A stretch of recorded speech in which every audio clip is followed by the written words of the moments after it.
As the tennis tours laid out their road maps on Wednesday for a return to play in August, Serena Williams confirmed her desire to be a major part of those comeback plans and to play in this year's United States Open.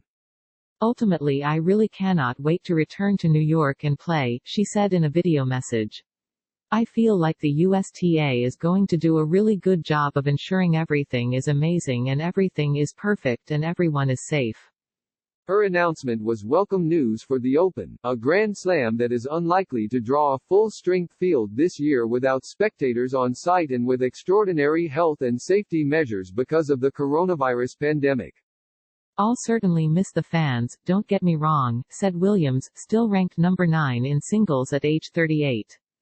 "Just being out there in the New York crowd, hearing everyone cheer, I'll miss that, getting me through some of those tough matches." Williams, of course, has not always heard cheers at the USTA Billie Jean King National Tennis Center. Her relationship with the tournament, where she has won 6 of her 23 major singles titles, has been full of soaring high notes but also discordant passages, like the rancorous 2018 singles final in which she lost to the upstart Naomi Osaka after clashing with the chair umpire, Carlos Ramos, and receiving 3 code violations. Williams's announcement was a part of a United States Tennis Association video conference on Wednesday to formally announce plans for this year's tournament, which has been confirmed to be held from August 31 to September 13 and is in undeniable need of star power. Roger Federer is out because of knee surgery, and the top 2 singles players on the men's and women's tours, Novak Djokovic, Rafael Nadal, Ashley Barty and Simona Halep, all have expressed initial reluctance to commit. "I would be surprised if it's 100%, Steve Simon, head of the WTA Tour, said of the women's field. "I think their positions will evolve based on what's happening in the world. Some will be comfortable with it, some will not. No one is forcing anyone to play." But an aging Williams trying to tie Margaret Court's record 24 Grand Slam singles titles remains an irresistible storyline at the U.S. Open. And the USTA's increasingly flexible approach to permitting players to travel to New York with more than one team member and stay in private housing has certainly made it easier to commit for Williams, who typically travels with her family, including her daughter, Olympia, and her staff. John Isner, the top-ranked American men's player in singles at number 21, also is intent on playing. "I think it's important for sport to get back, and this is a good opportunity to get tennis back in the mainstream," he said in a text message. Williams has played just 2 WTA tournaments since losing in last year's U.S. Open final to another youngster, Bianca Andreescu of Canada. But Williams is back in training, and Stacey Allister, the U.S. Open's new tournament director, confirmed on Wednesday that Williams had even had a court with the Open's new hardcourt surface constructed at her Florida home. A perquisite for a star? Certainly, but it is not unheard of for leading players to train in private on a Grand Slam surface. Martina Hingis, the former number 1, had a Rebound Ace hardcourt installed at her home in Switzerland during her heyday to prepare for the Australian Open. The men's and women's tours have been on hiatus since mid-March because of the pandemic. Though tennis is particularly suited to social distancing with a net separating players, the global nature of the professional tours is a major obstacle. Though no schedule can be definite at this anxious stage, both tours announced their comeback plans on Wednesday. The women's tour is set to resume on August 3 with a clay court event in Palermo, Italy, followed by potential tournaments in Prague and Washington. Then it would continue to the doubleheader in New York with the transplanted Western and Southern Open preceding the U.S. Open from August 21 to 28. The men's tour would resume with the City Open in Washington on August 14 with the New York doubleheader to follow.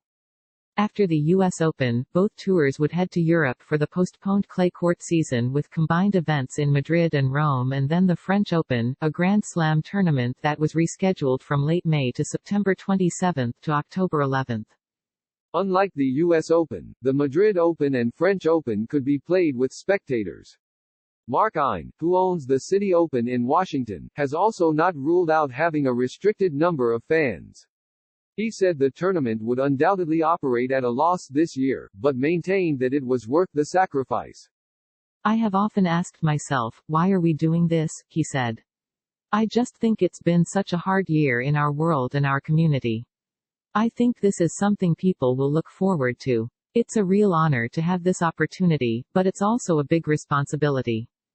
Ein said the City Open, like the USTA in New York, would create a controlled environment for players and staff, with frequent testing and limited numbers of people permitted on site to reduce the risk of infection.